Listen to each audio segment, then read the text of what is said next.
మహేష్ గారి సినిమాలో పాటలు ఏమైనా ఉన్నాయా? పాటలు ఒక్క ప్రమోషన్ సాంగ్ ఒకటే అండి.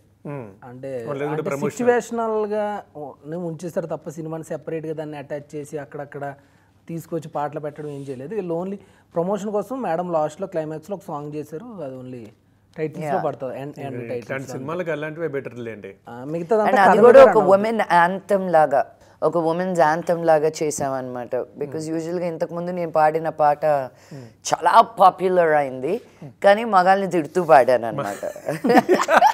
అందుకే పాపులర్ అయింది. ఏముంది? అవును, బట్ నాకు బాయ్స్ అంటే చాలా ఇష్టం అండి. అది వెరీ అన్పాపులర్ థాట్. నాకు ఇష్టం లేదు అనుకుంటారు.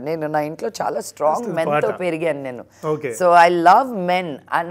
నా ట్రిగర్ ఏంటి అంటే, నేను మగాడిని, నువ్వు ఆడ, నేను చేయగలిగింది నువ్వు చేయలేదు అంటే అక్కడ ఒళ్ళు మండుతుంది నాకు. సో బట్ మగాళ్ళు లేకుండా ఆడవాళ్ళు లేరు, ఆడవాళ్ళు లేకుండా మగవాళ్ళు లేరు. So that respect I always have on men who have respect for women. So ఈ పాట మటుకు మేము ఒక యాంథమ్ లాగా చేసాము. ప్రతి అమ్మాయి హ్యాపీగా, ఒక అమ్మమ్మ కానీ, అమ్మ కానీ, కూతురు కానీ అందరూ హ్యాపీగా పాడుకునేటట్టు ఒక పాట. I wanted to have that at the end of the movie.